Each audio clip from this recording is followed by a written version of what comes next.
Thank you sir. Shrimati Bharti शेयाल।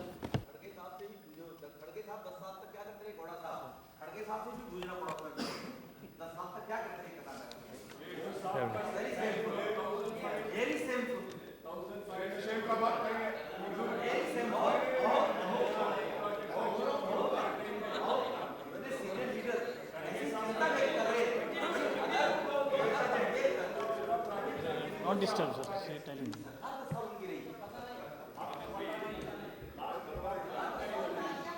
धन्यवाद अध्यक्ष Thank you. महोदय। श्रीमती भारती शेयाल। धन्यवाद अध्यक्ष महोदय। यस। आज महिला दिन पे हम महिलाओं को आज पूरा दिन सबसे ज़्यादा बोलने का अवसर जो दिया हमारे माननीय प्रधानमंत्री जी के सूचन के आधार पे, मैं स्पीकर मैम और आपका भी बहुत बहुत आभार प्रकट करती हूँ और सबको महिला दिन की बधाई भी देती हूँ। सबसे पहले मैं हमारे माननीय रेल मंत्री जी सुरेश प्रभु जी और मनोज सिन्हा जी को बहुत बहुत धन्यवाद देती हूँ कि इस बजट ऐसा ऐतिहासिक बजट है।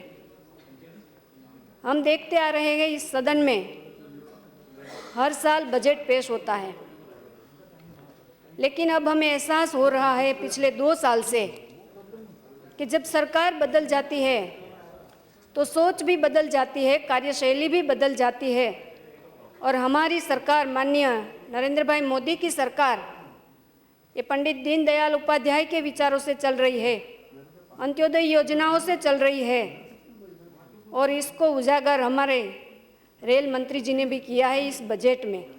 इसके लिए मैं फिर से उनको अभिनंदित करती हूँ।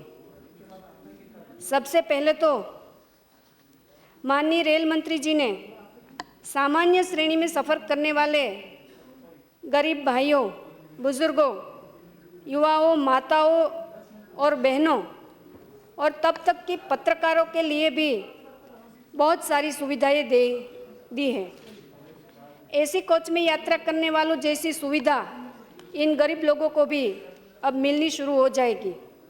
पहले तो जब हम रेल में सफ़र करने की विचार करते थे तब हमारी नज़र के सामने गंदगी से भरे bogie, coach, platform, railway station ये सब नज़र में आता था और हमें विचार टाल देना पड़ता था कि हमें रेलवे में सफ़र नहीं करना है। लेकिन अब हमारे रेल मंत्री जी ने ये सब गंदगी दूर करने का फैसला किया है। हमारे माननीय प्रधानमंत्री जी ने स्वच्छ भारत स्वस्थ भारत का जो अभियान चलाया, इसके अंतर्गत हमारे रेल मंत्री जी ने भी स्वच्छ रेल का अभियान चलाया है। सामान्य से सामान्य कोच में भी सफाई करवाई और कूड़ेदानी की भी व्यवस्था की है। माननीय प्रधानमंत्री जी नरेंद्र भाई मोदी की सरकार मानती है कि देश और सरकार के संसाधनों पर सबसे पहला अधिकार देश के ज़रूरतमंद गरीब लोगों का है और इसकी वजह से रेलवे स्टेशन पर आजीवन परिवार के निर्वाह के लिए, रोजगारी के लिए काम करता कुली का नाम बदलकर उनको सम्मान बढ़ाया है, उनका नाम सहायक कर दिया गया है, उनका ड्रेस भी बदलकर उनको प्रशिक्षित करने का भी काम सरकार ने किया है। रेलवे स्टेशनों पर पटरियों की सुरक्षा और देखभाल करने वाला गैंगमैन की सुरक्षा का अभी तक किसी ने विचार नहीं किया, लेकिन इस बजट में माननीय रेल मंत्री जी ने उनके लिए भी विचार करके उनका नाम भी बदलकर रक्षक कहा जाएगा उनको और उनकी सुरक्षा के लिए आधुनिक उपकरणों भी उनको दिया जाएगा। माननीय अध्यक्ष जी, इस बजट में नई अंत्योदय एक्सप्रेस, हमसफर, तेजस और उदय जैसी गाड़ियां शुरू करने की घोषणा की है। पेयजल सुविधा युक्त दीनदयाल सवारी डिब्बे उनकी भी घोषणा की गई है। इस बजट से माननीय रेल मंत्री जी और माननीय नरेंद्र भाई की सरकार ने मानव सेवा का लक्ष्य साधा है। महत्वपूर्ण तीर्थ स्थल के लिए आस्था सर्किट गाड़ियां चलाई जाने की भी घोषणा की है।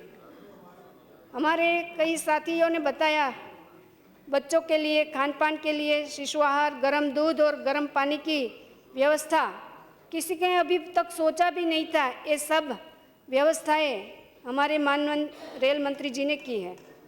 मुझे इस बजट और रेल मंत्री पर गर्व है कि उन्होंने वंचित समूह, अनुसूचित जाति, अनुसूचित जनजाति और पिछड़ा वर्ग के लोगों के लिए रेलवे के आसपास की जो ज़मीनों है उनके पर बागबानी और जैविक खेती के लिए ज़मीन पट्टे पर दी जाने की सोची है और माल यातायात टर्मिनलों के निकट खाली भूमि पर कोल्ड स्टोरेज सुविधाओं को भी स्थानीय किसानों और मछुआरों को प्राथमिकता दी जाएगी। माननीय नरेंद्र भाई की सरकार ने, माननीय रेल मंत्री ने ये जो 2016-17 का बजट में पूर्णतः आम आदमी का विचार किया गया है। मैं ज़्यादा कुछ बोलने नहीं जा रही हूँ, लेकिन मेरा जो मत क्षेत्र है भावनगर, जो गुजरात के सौराष्ट्र क्षेत्र में है, हमारे नेक नामदार महाराजा ने सबसे पहले, आज़ादी से पहले भावनगर से गोंडल तक की रेल चलाई थी। तब से हमारे क्षेत्र में रेल की सुविधाएं हैं। लेकिन मैं माननीय रेल मंत्री जी का ध्यान इस तरफ भी आकर्षित करना चाहती हूँ कि अभी भी हमारे भावनगर क्षेत्र, भावनगर और बोटाद क्षेत्र के लिए गत बजट में उन्होंने बहुत कुछ किया है हमारे लिए। उनके लिए मैं उनका आभार भी प्रकट करती हूँ। हमारी सालों की जो डिमांड थी भावनगर बोटाद साबरमती ब्रॉडगेज कन्वर्जेशन की, वो उन्होंने गत बजट में हमारी डिमांड पूरी की है। हमारा ढस्सा जैतलसर, वो भी गेज कन्वर्जेशन का काम था, वो भी गत बजट में उन्होंने मंजूर किया है। और भी कई सारी डिमांड हमारी उन्होंने मंजूर की है, उनके लिए मैं उनको आभार व्यक्त करती हूँ। लेकिन अभी भी हमारी कुछ डिमांडें बाकी है। मैं माननीय मंत्री जी को ध्यान आकर्षित करना चाहती हूँ। मैंने पहले भी बताया है, एक हमारी पालीताना बांद्रा ट्रेन जो वीकली चलती है और 4 दिन तक ऐसे ही यार्ड में पड़ी रहती है, उनका कोई यूज़ नहीं हो रहा है। मैंने पहले भी बताया था कि ये पूरा सर्वे भी हो गया है, तो ये ट्रेन जो फिजूल में यार्ड में पड़ी रहती है, वो ट्रेन हम भावनगर से वाया दिल्ली करके हरिद्वार तक, जो हमारा पवित्र तीर्थ स्थल है, वहाँ चलाने के लिए हम डिमांड कर रहे हैं और सालों से हमारी ये डिमांड भी रही है। तो उसकी तरफ माननीय मंत्री जी ज़रूर ध्यान देंगे। और हमारी भावनगर और सूरत हमारा ट्विन सिटी जैसा व्यवहार है। हमारे डायमंड के व्यापारी बहुत से रोज़ अप डाउन करते हैं, तो एक भावनगर सूरत की डेली ट्रेन की भी हमने मांग की है। भावनगर और अहमदाबाद की एक ट्रेन की भी हमने मांग की है। और भावनगर भुज जो एक ट्रेन धांगध्रा तक जाती है, उनको एक्सटेंड करके हम भुज तक ये ट्रेन एक्सटेंड कर सकते हैं, तो हमारे भावनगर की जनता के लिए बहुत ये ज़रूरी भी है और उनको बहुत ज़रूरी सुविधा भी मिल जाएंगी। फिर से मैं माननीय रेल मंत्री जी के लिए, हमारी कॉन्स्टिट्यूंसी के लिए जो गत साल में भी किया, इस साल में भी बहुत किया है। हमारे रेलवे कर्मचारियों के आवासों के लिए, नए आवास और रिनोवेशन के लिए भी उन्होंने फंड आवंटित किया है, उनके लिए भी मैं आभार प्रकट करती हूँ। और हमारी जो विलंबित डिमांड है, हम जो बहुत ज़रूरी है हमारे लिए, वो इस साल में ज़रूर पूरी करेंगे। इस आशा के साथ मैं फिर से माननीय रेल मंत्री जी और मनोज सिन्हा जी दोनों को बहुत बहुत धन्यवाद के साथ इस बजट का मैं समर्थन करती हूँ। धन्यवाद। Thank you. Shri Prabhas Kumar Singh. Thank you, Chairman, sir. At the outset,